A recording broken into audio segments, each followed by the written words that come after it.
Boa tarde, gente. Hoje é o nosso primeiro podcast do Centro de Treinamento para Pais e Filhos, onde nós estaremos trazendo assuntos que norteiam as famílias, né? Que norteiam o casal, a criação de filhos, as fases, que é tão desafiadora, né? Quais são as dores e as delícias ao mesmo tempo da fase da criança e da adolescência. E hoje eu tenho comigo alguém muito especial, alguém que eu admiro muito, que é o meu sogro, o pastor Daniel, um pastor com 53 anos de ministério, que são décadas servindo a Deus e a sua família com tanta dedicação, que tem um testemunho, um caráter irrepreensível. E principalmente, né, pastor? Vou falar pastor e sogro aqui na entrevista, tá? E quero te agradecer, porque o Senhor dá o start nesse primeiro encontro para a gente falar de um assunto que é tão urgente, que é como criar filhos à maneira de Deus. É um assunto que, ao mesmo tempo que é desafiador, é um tempo que eu acredito que a gente tem que resgatar isso nas famílias, né? Orientar as famílias de como fazer isso. E o Senhor, que administrou tanto décadas de ministério, de entrega total, mas que o Senhor tem 3 filhos que também têm um caráter e um histórico tão irrepreensível. Sogro, fica à vontade para se apresentar. É uma alegria a gente poder participar e, na verdade, a gente não está aqui para dizer tudo aquilo, porque... a gente quer receita, sim. Não é, a gente quer o passo a passo. Não é fácil a gente dizer assim, passar como receita de bolo. Não.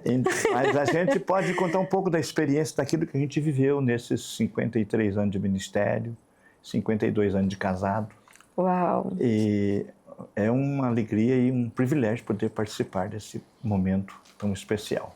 E como que o senhor descreveria essa jornada de pai e pastor? Na verdade, as duas coisas têm que caminhar junto. Tem que ser pai e tem que ser pastor. E pastorear, você está num coletivo, num grupo de pessoas. E agora o criar filhos é mais particular e junto com a família. E, na verdade, é uma responsabilidade muito grande e a gente precisa ter uma certa base e, na verdade, aquilo que a gente recebeu dos nossos pais. Eu agradeço muito a Deus, porque Deus me deu o meu pai, a minha mãe e os meus avós, que foram referência e passaram para mim muitas coisas, eu tentei passar isso para os meus filhos. E quais foram os valores, pastor, que o senhor recebeu dos seus pais, que norteou o senhor na educação do Jefferson, do Hudson e do Timóteo? Uma das coisas importantes está até escrito nas Escrituras: honrar o pai, honra o teu pai e tua mãe, para que prolongue os teus dias sobre a face da terra. E uma das coisas que a gente sempre guardou é a questão de respeito e consideração pelos pais. E uma das coisas que a gente sempre fazia, e a gente tentou passar para os nossos filhos, além de reconhecer um procedimento, por exemplo, ao sair, a gente desejar a bênção. Bênção, pai, bênção, mãe. Isso tem um significado muito profundo, isso é muito importante, porque a palavra de bênção traz alguma coisa muito importante, porque está até nas Escrituras Sagradas. Então a gente tentou passar isso para os nossos filhos e deve ser importante a gente poder continuar isso. Eu perguntei como que o senhor administrou isso. É claro que quando a gente fala de educação dos filhos, a gente fala também da pastora Vera, né, pastor? Que ela só vai falar da pastora Vera aqui. E a gente vê que os pais, eles se perdem muito, né? Talvez como uma justificativa, por não saber como também, eles se perdem no papel de administrar. Trabalho fora demais, então terceiriza os filhos, né, para a internet ou para terceiros mesmo, pessoas. E como que o senhor e a pastora Vera conseguiram administrar isso? Quando a gente fala de ministério, é uma entrega 100%, né? Ainda mais nos dias como foram os do Senhor. Então, fala para as pessoas como que foi essa realidade do ministério lá atrás, há quantos anos? Há 50 anos, lá no início, e junto com isso, conseguir administrar tão bem essa função, né, de pai e pastor?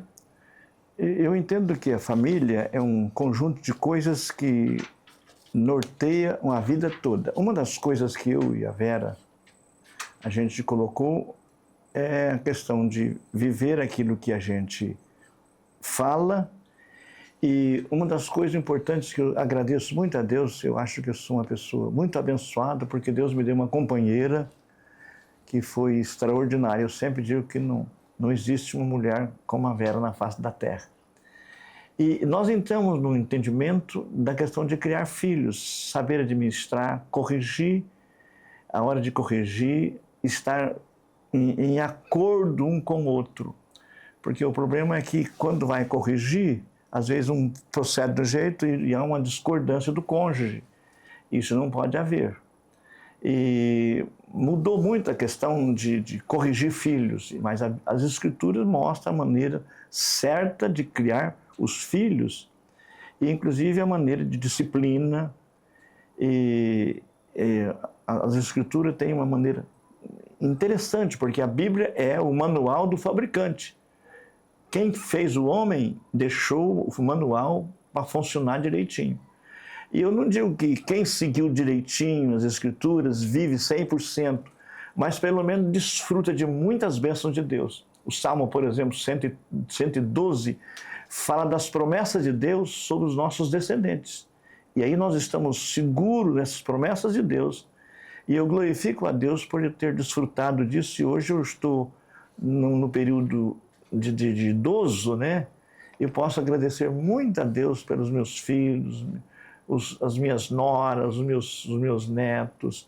E eu confesso que eu sou uma pessoa muito realizada e pelo menos a gente tentou passar, não sei se não 100%, mas pelo menos uma boa porcentagem de criar os filhos de uma maneira como as Escrituras e como se deve criar.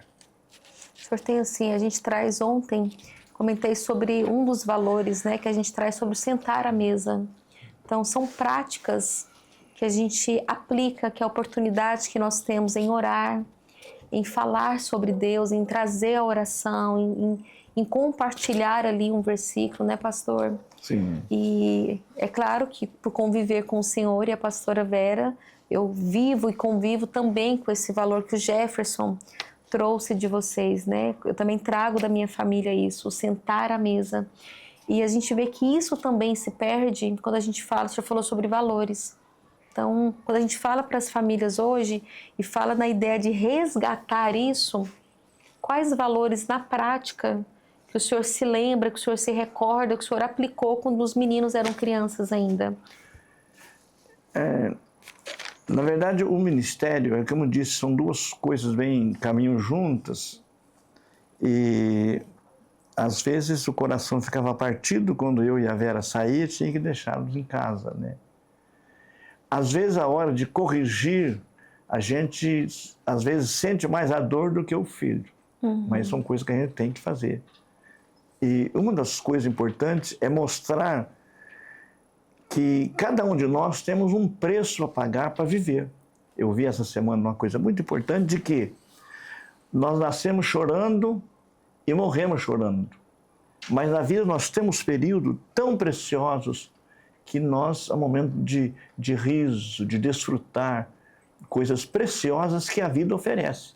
Porque a vida não é só choro. A gente nasce chorando e morre chorando. Mas a vida tem um período tão bom e tão precioso que nos faz a gente viver com muita satisfação e realizado. Eu digo assim, viver feliz. A Bíblia diz, por exemplo, no Salmo 127, que feliz é aquele que teme o Senhor. Então a felicidade não é uma utopia, é uma realidade quando nós seguimos os preceitos de Deus. Que lindo isso. Que lindo quando a gente entende isso, né? Sim. O senhor falou tanto sobre correção aqui. Como que o senhor corrigia os meninos? Qual era o maior desafio na correção com os três? Normalmente, a minha mãe dizia que a mão, os dedos são diferentes. Os meus meninos são três, cada um diferente do outro. E geralmente a gente, especialmente no início, do início da família, quando o Jefferson chegou, era tudo novo. E aí a gente vai, como dizer, a gente vai vivendo e aprendendo, né?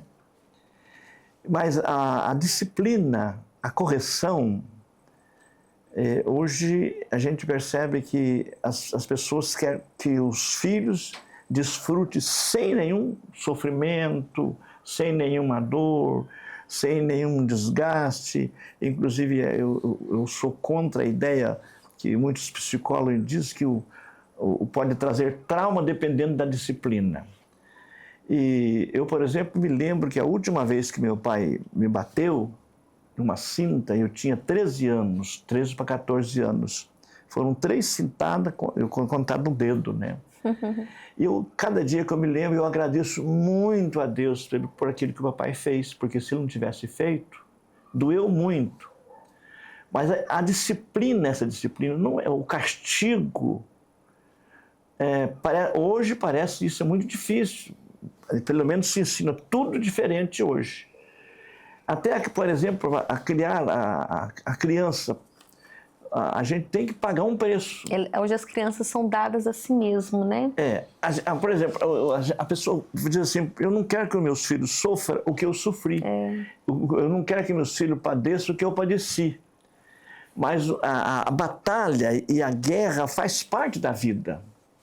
Por exemplo, quando eu era criança, os meus carrinhos eu que fazia. Carretel de linha, e madeira, serrava, fazia jipe, fazia ônibus. E era coisa muito difícil ter um brinquedo. As minhas irmãs brincavam com espiga de milho, penteavam o cabelo da espiga de milho. Então essa coisa assim, hoje tem todo tipo de coleção de Barbie, coleção de outro tipo de boneca, não falta nada para o filho.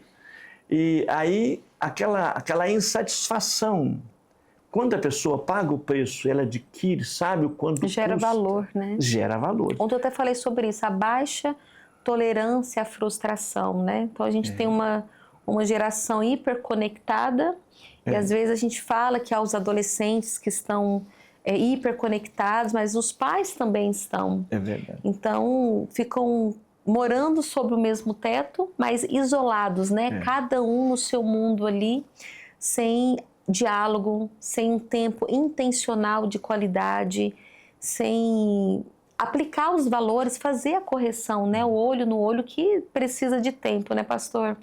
E o senhor falou algo assim muito forte. A gente fala de disciplina, porque quando a gente fala de criar filhos à maneira de Deus, nós somos chamados para essa correção, como Deus faz conosco, sendo o bom pai. Então, hoje a gente vê que os pais, nessa cobrança, nessa culpa, e pelas facilidades que nós temos hoje, os pais hoje limpam o caminho do filho, né? Tirando ali todos os obstáculos, que são crianças hoje mais inseguras, ansiosas, depressivas, sem o senso de propósito. Acho que talvez um dos maiores problemas que a gente tem é quando a gente vê pessoas jovens sem nenhum senso de propósito, né? Porque a educação, ela orienta, ela aponta um caminho. O senhor concorda? Sim. Uma das coisas importantes é a questão de criar família, porque a família é um conjunto de pessoas ali que trabalham com um propósito. E nenhum casal casa para viver infeliz. E os filhos, a Bíblia diz que os filhos são herança do Senhor. E é muito importante quando a gente vê os filhos e a gente se realiza. Quando a gente vê os filhos nascerem, crescerem. A primeira vez que eu vi o Jeff falar papai, eu nunca tinha ouvido falar isso. Papai, que coisa forte. Então a gente vai, a vida vai ensinando. Você falou a questão de valores dentro do lar e a questão da oração na mesa, de comer junto. Ninguém pode imaginar o quanto é precioso a gente sentar na mesa para comer com a família. Fala de presença, né, pastor? O olho no olho. Nem que seja uma vez por dia, ou sei lá, um café rápido, mas sentar à mesa. Até hoje, eu e a Vera, nós temos o hábito, quando você chega lá em casa, você pode ver. nós vamos tomar um café da manhã, ela pega a toalhinha, coloca lá, nós sentamos na mesa, só eu e ela, e isso nós tentamos passar para os nossos filhos. Eu acredito que isso é uma característica tão forte de vocês, que eu falo, vai lá na minha sogra, que ela serve. Você pensa numa comida, eles fazem. E é uma característica, eu acho que todo mundo sente isso, né, pastor? Porque a casa do Senhor, ela é cheia. E eu vejo as pessoas querendo ir até lá para sentar à mesa com vocês. Só pelo fato de sentar e desfrutar da sabedoria e da presença. Então a gente vê que é um valor assim que as pessoas também percebem e sentem isso. Então essa questão da gente passar para os filhos é muito importante, porque hoje a correria, as pessoas hoje correm 24 horas por dia, até dormindo a pessoa está trabalhando. E não tem tempo para conversar. E nós não tínhamos tanto tempo assim, mas na medida do possível a gente sentava, conversava, ensinava, orientava. E o momento de sentar na mesa, a gente compartilha, o momento às vezes até de ler as escrituras, fazer a oração, porque a nossa vida é preciso ser acompanhada com gratidão. Nós só nos realizamos quando nós aprendemos a viver uma vida de gratidão. A pessoa olha a vida, parece que do lado avesso. Observa as dificuldades, realça mais as lutas, problemas do passado. Eu sempre oriento o seguinte: olhar no passado, a gente tem que olhar como olhar no retrovisor do carro. O importante é nós olharmos para frente como para-brisa e, se for olhar para trás, olhar no retrovisor, que diminui, e só olhar as coisas boas. Então, lógico, a gente nunca foi perfeito, e longe disso, a gente é imperfeito. Todas as pessoas que viveram, até nas Escrituras, tiveram as suas falhas, mas a gente procurar a viver de uma maneira honesta, e uma das coisas que eu considero muito importante é a questão de caráter. A maior herança que o pai de família pode deixar para os filhos é a questão de caráter e de cumprir o que ele prometeu, viver aquilo que está ensinando, né? E não só isso, de viver aquilo que está ensinando, mas continuar vivendo e passando, que são legados que a gente deixa para a descendência. Eu volto a repetir aqui o Salmo 112, sobre os nossos descendentes. A sua descendência será abençoada. Então eu perguntei lá em casa, né, para o senhor, e agora o senhor já até comentou, eu falei que o que mais te marcou na educação dos meninos que o senhor quis transferir para eles, né? Aí o senhor comentou lá em casa referente ao caráter, né? Eles viverem aquilo que eles pregam. E essa vida congruente, transparente, né? As Escrituras, ela tem uma linha de ensinamento que a gente precisa de observar. E é uma série de promessas, inclusive o livro de Provérbios, há uma série de ensinamento. E eu me lembro que a minha avó sempre dizia assim: filho, lê o livro de Provérbios. Talvez o livro de Provérbios, onde a sabedoria de Salomão, ele descreveu, jogou naquele livro.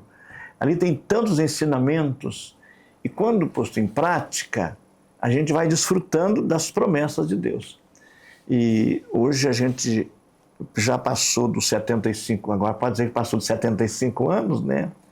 Então eu olho para trás e sou muito agradecido a Deus por aquilo que Deus me deu, o privilégio de pastorear mais de 50 anos, de ter os meus filhos todos criados, e pelo menos eu sinto assim como uma missão cumprida, né? Você teve algum momento na educação dos três, ou um dos três, onde o senhor se sentiu culpado, cobrado? Às vezes, uma das coisas que a gente vai vivendo e aprendendo, a correção ela deve ser feita com amor. Quando a correção é feita com um sentimento de raiva e de nervosismo, eu acho que a primeira coisa que a gente tem que esperar é passar aquela fase da agitação e do nervoso. Não contar até 3, mas contar até 1000, até as coisas chegarem no lugar. Porque tudo que é feito na hora, no repente a gente erra. E às vezes a gente errou em algum momento que a gente quis resolver o problema na hora. E não só na família, mas na igreja. Eu me lembro que uma vez, no início do culto, chegou um irmão contando um problema que tiveram na vinda para a igreja. Eu quis resolver na hora e eu fiz um propósito a partir daquele dia. Nunca mais resolver o problema no calor do acontecimento. Deixar as coisas acalmar, contar até 1000 e aí, com a cabeça fria, a gente resolver. Então, a correção, a gente tem que fazer com amor e por amor, depois que passar o sentimento. E, às vezes, aconteceu comigo e com a Vera. Não muitas vezes, mas algumas vezes a gente fez isso, né? O senhor quer compartilhar alguma história, sem citar o nome de qual dos meninos que foi? A gente não me lembra, assim, exatamente de pessoas, porque, graças a Deus, os nossos meninos nunca deu trabalho. Tudo lindinho, né? Nunca deu trabalho, assim, de ser...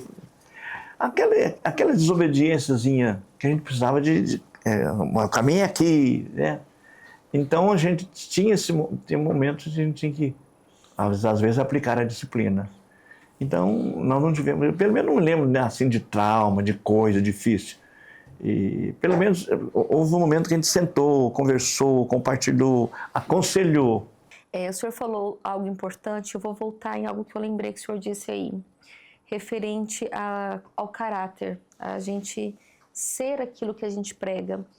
E nos dias atuais, quando a gente olha para a família, a gente vê as redes sociais, então a gente vê realmente vidas de aparência, casais vivendo de aparência, os filhos sendo expostos, né, ou as famílias contando histórias que não são verdadeiras. Então, me remete sobre o que os filhos estão vendo, porque os filhos são aquilo que eles veem em nós. Então, talvez esse convite aqui, essa conversa que o senhor me traz, é que enquanto o senhor e a pastora Vera foram sendo aquilo que a palavra diz, buscando a Deus e vivendo os princípios, isso foi moldando o caráter dos meninos, né? Do Jefferson, do Hudson e do Timóteo. Então, a gente fala aqui sobre ser o exemplo, né, pastor? Então, se numa sociedade hoje que o convite é viver de aparências, a gente volta aqui agora para não viver de aparências, mas viver a palavra, ser a palavra viva ali para os filhos, né? Que eles leiam a palavra através das nossas atitudes, dos nossos comportamentos. Talvez seja a base principal da educação, né? Ser qual tipo de referência, de exemplo que nós temos sido para os nossos filhos. Às vezes, eu gosto muito de pensar sobre isso. Passar para os filhos a questão de caráter, de viver bem. E a nossa vida, geralmente, nós temos os momentos de batalha, de guerra, de luta. E quando, às vezes, nem entre o casal, no meu caso de ministério, problemas de igreja, e batalha dentro da própria igreja de desentendimento, aconselhamento, problemas que normalmente o ser humano vive. Muitas coisas eu e mais a Vera, nós fizemos só nós, porque se a gente for passar para os filhos na tenra idade, não conseguem, na infância e mesmo na adolescência. E muita coisa, às vezes, pode trazer traumas, aí pode trazer trauma de ministério, ou mesmo da vida do casal. Porque um casamento é duas pessoas de famílias diferentes, lugares diferentes. Eu sou filho de mineiro, a Vera é filha de cearense. Ela gosta de cuscuz, eu gosto de jiló. Então, são gostos diferentes, ideias diferentes, a gente tem que compartilhar. Graças a Deus eu aprendi a comer cuscuz e ela aprendeu a comer jiló. Então, nesses 52 anos de casados, vamos fazer agora em fevereiro, nós nunca tivemos dificuldade de relacionamento dessa questão, mas a gente tem que ajustar e a gente tem que ceder. E os problemas do casal se resolvem entre eles. E há muita coisa que os filhos não precisam participar. Então, às vezes eles não estão preparados. O senhor trouxe agora um outro princípio tão importante, né? Quando a gente fala de educar filhos, além de nós sermos este exemplo, O senhor está dizendo aí sobre o casal viver em harmonia, né? Então tudo começa primeiro, o casal, os valores alinhados, o casal estar ali alinhado em harmonia, para eles realmente falar em concordância e orientar os filhos numa mesma direção. Aí a gente volta também para algo que a gente vê nos dias atuais. O senhor falou que todo mundo casa para ser feliz, mas aí também é um problema que a gente tem hoje, né? É o ser feliz, mas eu não quero ceder, eu quero ser feliz.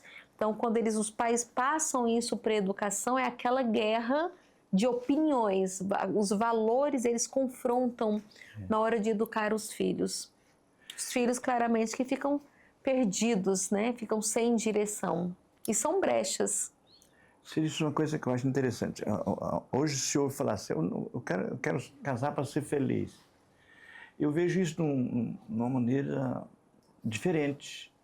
A gente tem que casar para fazer a pessoa feliz. Porque quando a gente pensa casar para ser feliz, a gente é muito egoísta. Quando eu penso que eu quero que a Vera seja feliz e fazer o que ela gosta, aí eu sou feliz de vê-la feliz. Então, aí tem um segredo muito grande de que muitas pessoas são egoístas, querem viver só para si. Sim. E o casamento e a criação de filhos é entrega. É sacrifício, né? É sacrifício. Não tem como a gente falar de educação sem falar de sacrifício, né, pastor? Então, aí a gente precisa colocar isso dentro do propósito do casamento, fazer a pessoa feliz. E aí tem que haver entendimento entre os dois. Ela pensa, por exemplo, o dia que eu falei essa semana, estou com vontade de comer um bolo, né? Que eu gosto que a minha mãe fazia e a Vera sempre faz. Já está providenciando para fazer o bolo, né? Qual bolo que nós vamos comer esse final de semana? Eu não sou assim muito de bolo, mas é aquele de polvilho, só polvilho, ovo e açúcar. Esse que nós vamos comer esse final de semana? Brevidade é o nome do bolo. Ai, tá. Então, tudo que a gente pensa, logo ela faz. É verdade. Papai me vê feliz, me vê bem. E eu pretendo também, geralmente eu faço o que ela... Enquanto nós estamos aqui, ela está fazendo esfirra lá para nos esperar quentinha, né? Oh, Deus, vocês que lutem aí. Mas é muito importante essa questão de viver, porque é vida de renúncia, de entrega. E essa semana eu estava pensando assim, como é bom a gente estar dentro do propósito de Deus e desfrutar daquilo que está na palavra de Deus. Eu me considero uma pessoa muito abençoada, muito feliz. Não porque eu mereço. E as coisas que eu não fiz por mim mesmo, que eu não sou um cara bom. Mas é a graça de Deus, é a bondade de Deus que eu consegui viver esses 50 anos de ministério. Então, foi graça de Deus mesmo. Que a pesquisa, foi feita uma pesquisa nos Estados Unidos sobre o ministério pastoral. Normalmente, de 100 pastores que começam o ministério, pelo menos nos Estados Unidos é assim, só 30% que termina, que chega a 30 anos de ministério. A maioria desiste no caminho. Mas, quando a gente está dentro do propósito de Deus e faz aquilo que está dentro da vontade de Deus, Ele sustenta, guarda. Por isso eu digo, eu sou uma pessoa muito feliz. E cada dia que eu olho na minha casa, onde eu moro, vejo a minha esposa, chacrinha, os meus filhos, os meus netinhos preciosos, a gente agradece muito a Deus. Lá em casa o senhor comentou sobre como que foi o início do seu ministério, né? O senhor falou que do seu pastor da infância, que te inspirou. Depois eu quero que o senhor compartilhe aqui com as pessoas também. Depois o senhor disse sobre a chegada do Senhor no seminário e o grande desafio. E aí a gente fala sobre um senso de propósito, né? Porque o senhor era jovem. E a gente fala que exatamente a juventude sem esse senso de propósito, né? E as convicções do Senhor, a base já era muito sólida. Com 18 anos de idade, conta para nós. Eu tive o grande privilégio de ter um pastor que era um exemplo. Até eu disse para você que eu me lembro hoje, há 60 e tantos anos atrás, 65 anos atrás, eu me lembro da mensagem que ele pregou. O tema da pregação dele foi essa: a mentira nasce. Conta para nós, pastor, essa história. Então, essa pregação do pastor, Que ótimo. há 65 anos atrás, a mensagem dele, ele era o reverendo Jofre Botão, foi o meu pastor da minha infância. E ele pregou sobre a mentira nasce. Ele falou de uma família que tinha um menino, uma menina, e o menino geralmente briga. E um dia eles brigaram e o menino pegou a boneca da menina, que naquela época não era como a de hoje. A mãe costurava o tecido, ela encheu de casca de arroz. E o menino brigou com a irmãzinha e pegou a boneca da menina e enterrou. A mentira nasce. Que ótima essa história, não vou esquecer nunca. Cadê a boneca da sua irmã? Eu não sei, não foi eu que peguei, não. Passado mais ou menos 10 dias, começou a nascer. Aonde o menino tinha enterrado a boneca, começou a nascer o arroz. Porque na casca do arroz, geralmente vai alguns caroços de arroz. Descobriram que a boneca da menina estava enterrada ali. Ele foi desmascarado. Eu nunca esqueci dessa mensagem. E outra coisa, normalmente as pessoas assim, eu nunca pensei em ser pastor, eu nunca quis ser pastor. Esse nosso pastor de infância, o reverendo Jofre Botão, ele me inspirou muito. Eu sempre sonhei. Eu me lembro nos meus 8, 10 anos, eu dizia assim: um dia eu quero ser pastor como meu pastor.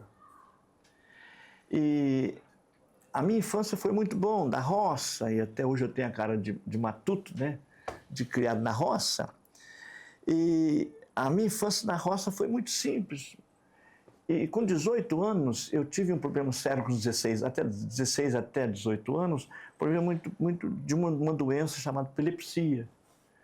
E, na verdade, foram 3 anos assim, de muita guerra, muita batalha. Na época, os médicos me desenganou. Eu usei durante esse período, desses 3 anos, o Gadernal. Mas um dia, eu fui curado. Eu creio em cura divina, creio que Deus usa os médicos, remédio, a mão do médico, mas Deus me curou. E a minha gratidão a Deus, eu disse, eu vou consagrar, já era o meu sonho. E com 18 anos eu fui para o seminário. E a convicção do meu chamado, do meu ministério, quando eu cheguei no seminário, cheguei na segunda-feira, o dia 9 de maio de 1969. Eu cheguei no seminário. O dia 12 de maio desse mesmo ano, 3 dias depois, a minha mãe faleceu. E uma das coisas muito fortes que marcou o meu ministério, o meu chamado, foi que na despedida do seminário eu conhecia só o meu diretor e me parece 1 ou 2 alunos, e o seminário tinha mais ou menos uns 60, 70 alunos. Na minha despedida, para ir me despedir da minha mãe, do seminário, para ir para casa, o diretor chamou todo mundo na porta do seminário, na saída, e eles oraram por mim, choraram, e eu saí do seminário com meu ombro molhado de lágrima, pessoas que eu nunca tinha visto na vida. Compartilhou comigo o sentimento, o apoio, e muitos deles, essa semana eu conversei com um pastor, ele disse assim, naquele dia, eu disse assim, esse moço não vai voltar mais para o seminário. Mas a manifestação, porque Deus usa os homens, as pessoas, e a atitude de todo o povo, sem ninguém falar, Deus movendo, de sair ali com os ombros molhados de lágrima, foi a maneira que Deus confirmou o meu ministério. Eu não fiquei em casa mais do que 15 dias, voltei para fazer o seminário. E eu tive o grande privilégio de eu e a velha, eu casei com 23 anos, ela casou com 18 anos, a força da nossa vida, toda a força da nossa juventude, nós tivemos o privilégio de gastar na obra de Deus. Fomos missionários em Santa Catarina, fomos missionários no Paraná e Mato Grosso, na época era Mato Grosso, depois Mato Grosso do Sul, Goiás e Portugal. Então nós, no período a força da nossa vida nós gastamos no ministério, e eu tenho alegria de dizer isso. E eu contando para você, alguém perguntou uma vez assim, a questão do ministério, você acha que compensou, valeu, acha que... Se fosse hoje? Se fosse hoje. Aí eu disse o seguinte, olha, eu não acredito na encarnação. Mas se existisse a encarnação e Deus me perguntasse, o que você quer ser quando você voltar na Terra? Eu ia dizer para Deus, eu quero ser pastor de novo. Com todas as lutas, com todas as dificuldades, com todos os problemas, o ministério é algo muito precioso. Eu tive o privilégio até esses dias de receber aqui de Douradina, um filho na fé. Ele é pastor da igreja hoje lá, o filho dele é pastor. Tive o privilégio de tirá-lo de uma situação muito difícil. E hoje ele serve a Deus. Cada vez que eu ligo, ele diz, o Senhor é meu pai.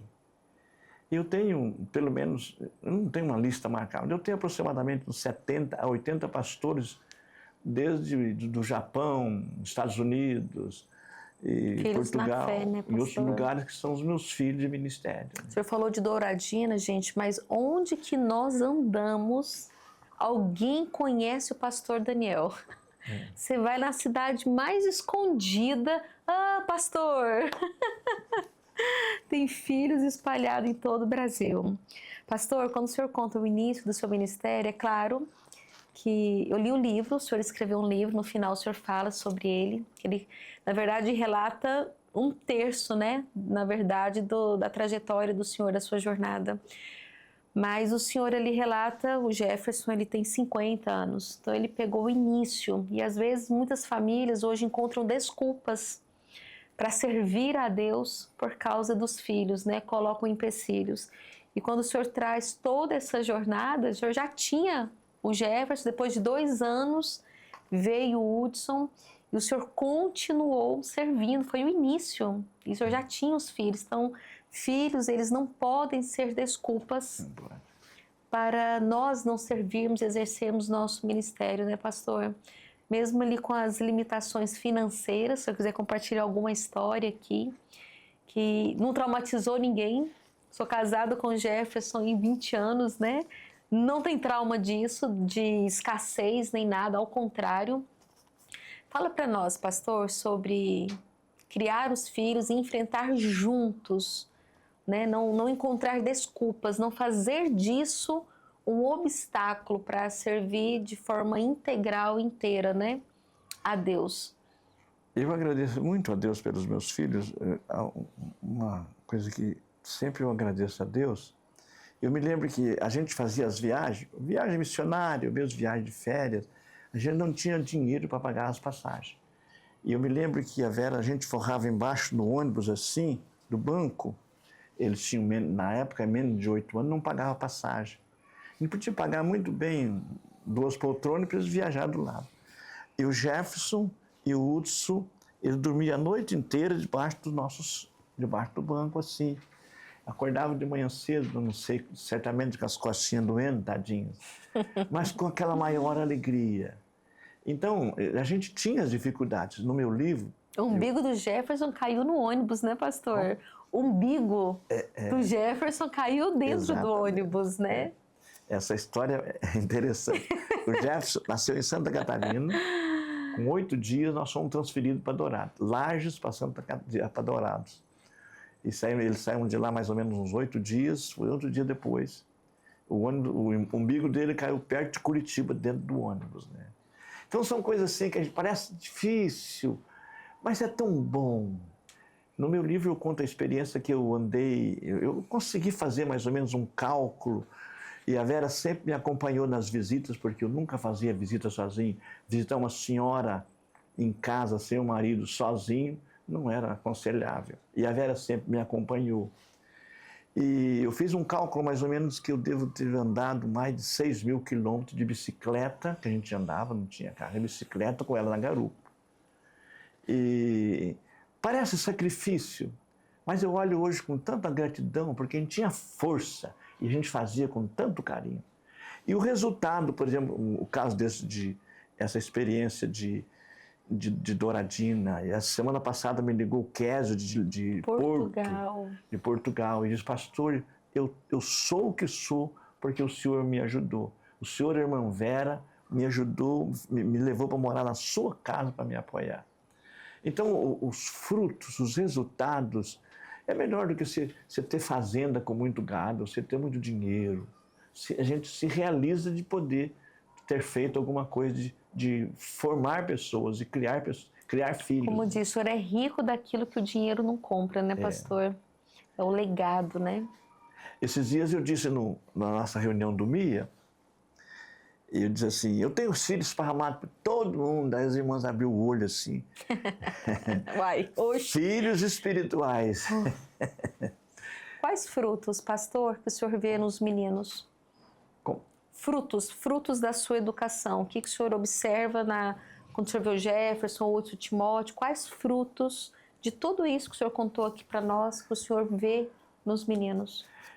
Eu acho que uma das coisas que eu sou muito agradecido a Deus é a questão do temor a Deus. Todos os três estão firmes, servindo a Deus. E porque, mesmo nas nossas dificuldades, nossas lutas, eles sempre perseveraram e foram firmes no caminho do Senhor. Então, isso faz a gente realizar, porque o que nós semeamos, eles têm dentro do coração. A Bíblia diz assim, ensina a criança no caminho que deve andar, para quando crescer, não desvie dele.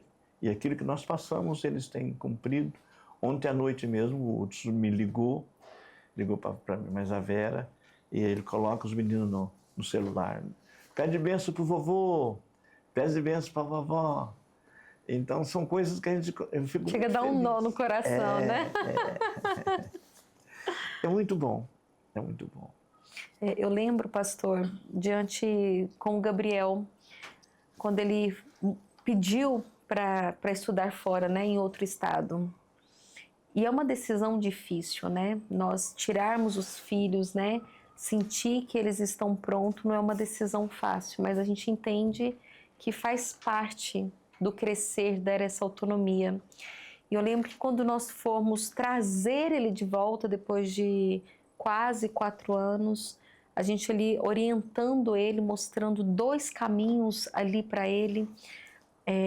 Ele escolheu um caminho certo, que bom, mas o nosso coração ali gemia. E é tão difícil, eu trago isso porque eu gostaria que o senhor contasse também, quando o senhor deixou o Jefferson, essa experiência do deixar. A gente nunca vai saber o momento certo. Eu acho que ter essa resposta certa, é difícil falar que a gente tem a resposta, não, é isso mesmo, né?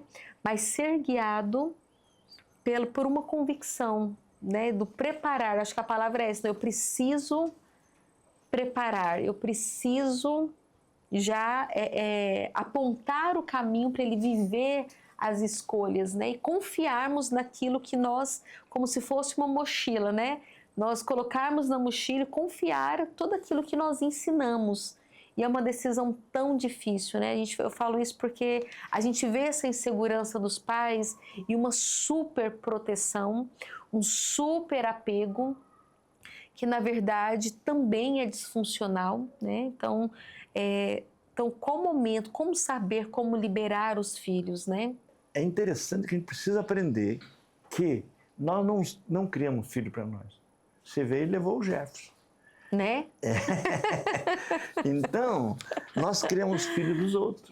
E a gente aprendeu, eu me lembro num curso que eu fiz de mestrado lá no seminário de Anápolis, e a minha professora psicóloga dizia o seguinte, aquele momento do casamento, cheio de sonho, então você cria um ninho, está ali só os 2 pombinhos, mas dali a pouco aparece um terceiro e aí a atenção toda volta, o amor, o carinho, e aí vai crescendo. E vai chegando um momento, são as fases da vida, vai chegando um momento em que o bichinho voa e vai embora, e o ninho fica vazio. Né? E a gente precisa aprender disso. E uma das coisas que a gente se realiza é de ver os filhos bem, ter família, criando as famílias como a gente criou, ter também como a gente viveu. Isso a gente se realiza e a gente fica muito feliz de ver os filhos caminhando assim. E casaram novos, né, pastor? E constituíram as suas famílias, né? A gente fala isso que a gente vê nos dias atuais. Antes, a fase adulta era aos 18 anos. Hoje nós vemos uma extensão para 25, 26 anos, e isso é aterrorizante, pensar que a pessoa vai virar adulto com 25, 26 anos. Por quê, né? Hoje os pais estão segurando, né? Não estão dando limites, não estão dando a correção, a autonomia, apontando o caminho, orientando, gerando senso de propósito. Eu me lembro de uma experiência que eu tive em Portugal. O Jefferson foi para estudar em Fanhões, uma cidadezinha ligada a Lisboa, e eu morava no norte de Portugal e eu vim trazê-lo. A mala arrumada, ele nunca tinha ficado fora de casa. E aí eu fui lá no seminário levá-lo. Eu me lembro que na volta, sozinho no meu carro, eu chorei quase todo o período, como que estivesse arrancando o negócio. E depois, para vir embora, nós viemos embora e ele ficou lá. Então, esse momento de você abrir mão, dói. É incerteza, né, pastor? A vida é assim, tem que aprender, Sim. Tem que aprender. Abrir mão e entregar, né? E, pastor, uma pergunta importante que eu escrevi foi o seguinte: como equilibrar a correção entre amor, limites e graça? Como encontrar o equilíbrio nisso tudo? A gente precisa... É muito sério, porque assim, tem que ter muita... Eu acho que tem que usar primeiro a última expressão, graça. A graça. Primeiro a graça. Tem que ter graça, porque a correção... Antigamente a gente usava muito, não muito, mas na hora certa a gente usava a cinta. Conselho tutelar antigamente chamava Havaiana, sabe?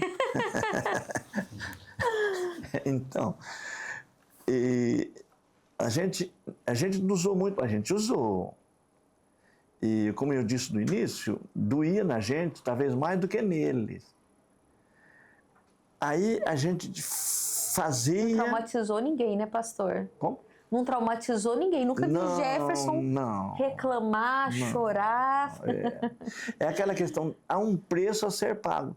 Tudo tem, a gente precisa de passar aquela que eu disse há pouco. A gente nasce chorando e morre chorando. Há um momento de derramar lágrima. Tem que chorar, e né? Nessa hora da lágrima, eu vi aquele sociólogo dizer hoje assim, olha, se você quer vencer na vida, aprenda a chorar.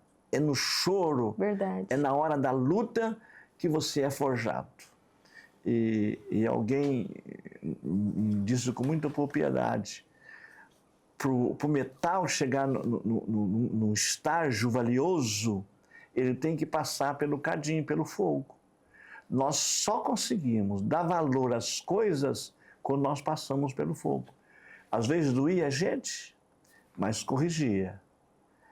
E então a gente fazia por amor, e precisa ser feito por amor, como já disse, não é um momento de você extravasar o sentimento de raiva, deixar passar, e fazer com amor, plantando na pessoa, no filho, aquilo que a gente sonha em fazê-lo no futuro, né?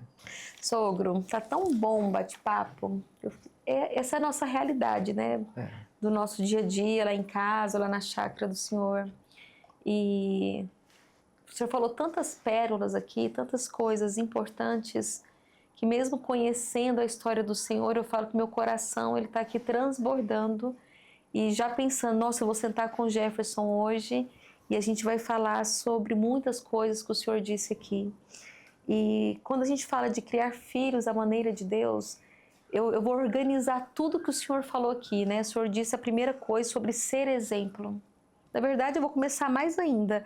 A convicção que começou no seu chamado, né? Quando o Senhor ficou, o Senhor poderia ter voltado, mas o Senhor ficou, o Senhor criou raízes, o Senhor teve alicerce, o Senhor trouxe valores dos seus pais, dos seus avós.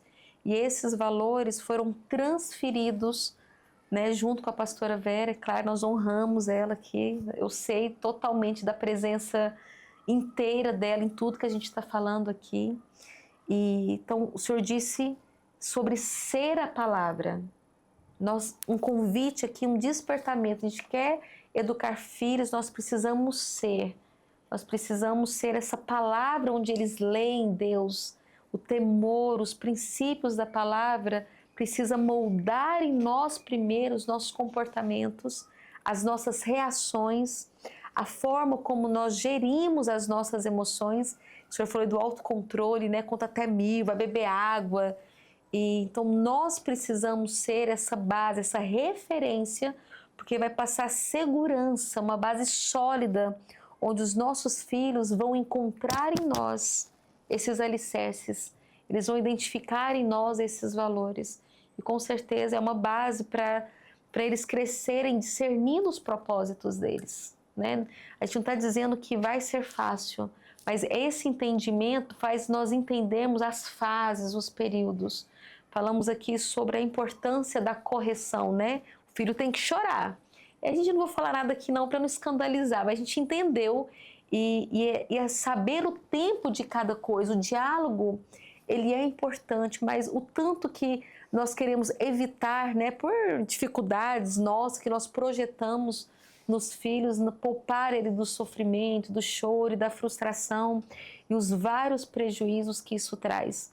Enquanto o Senhor mostra aqui para nós, né, que os meninos eles não foram poupados da correção, assim como eles não foram poupados da graça, em desfrutar junto das promessas, né? Então a convicção do Senhor colocou neles, marcou neles em viver e buscar essas promessas. Eu convidei o Senhor aqui porque é de verdade tudo isso que o Senhor falou, né? Há 20 anos inserida na família, eu vejo isso. Sou casado com o Jefferson, é uma honra de ter meu marido, temos 3 filhos e é essa verdade que a gente vê no dia a dia. E, por fim, quando o Senhor fala aí das escolhas, essas escolhas, viver a promessa, o Senhor aplica ela no seu coração, o Senhor gera esse ambiente espiritual. Quando eu falo para pais, e eu falo para famílias todos os dias lá na clínica, né, pastor? E eu sempre falo para os pais, né, nós geramos o ambiente pelo qual nossos filhos são formados. É claro que ali eu falo do ambiente emocional, mas existe também, ou principalmente, o ambiente espiritual. E é esse ambiente que nós geramos que molda os nossos filhos. Então, qual ambiente que nós temos gerado dentro de casa, né? O ambiente emocional, qual o ambiente espiritual, o que eu tenho trago, né? Que os meus filhos estão sendo formados nisso.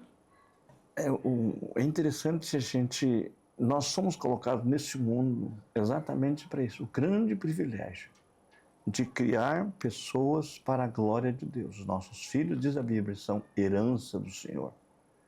Então, é muito, muito especial a gente pensar nisso, é extraordinário, criar filhos para Deus. Sogro, obrigada por esse tempo, é uma honra te ter aqui. O Senhor é um testemunho irrepreensível, uma carta viva aqui para nós. Tenho certeza que quem for assistir vai ser impactada, vai ser cheio daquilo que o Senhor transbordou aqui para nós, porque a sua vida conta para nós essas verdades. Então, muito obrigada por compartilhar conosco tanta sabedoria, tantos ensinamentos, apontando para nós o como, aqui que o Senhor trouxe para nós, não apenas a teoria, mas como de fato criar filhos à maneira de Deus. Eu louvo a Deus pela sua vida, eu te amo muito, a pastora Vera, amo a família que nós somos e vou pedir para o Senhor aqui no nosso encerramento deixar uma mensagem para quem está nos assistindo. Pode olhar para mim. A mensagem que eu deixo para você é que todas as coisas são possíveis porque Deus nos dá graça para viver. Então, não desanime da sua família e o caminho certo é você sempre procurar no manual do fabricante, que é as Escrituras Sagradas. Criar os filhos do temor do Senhor. Obrigada, pastor. Vamos fazer uma oração? O senhor ora pelas famílias que estão nos assistindo, Amém. Que vai nos assistir? Ó Deus, nós bendizemos o teu santo nome, porque a misericórdia do Senhor dura para sempre. Te bendizemos porque, na verdade, é graça, é bondade do Senhor. Nós não temos nem mérito e não somos bonzinhos. É o Senhor que nos sustenta. Eu quero pedir agora em favor de todas as pessoas que iam assistir e pedimos que o Senhor abençoe cada família, dando força, sabedoria e a graça de criar os filhos no temor do Senhor. Abençoamos cada vida nesta hora, no nome de Jesus. Amém. Amém. Bom, quero agradecer a sua participação, né?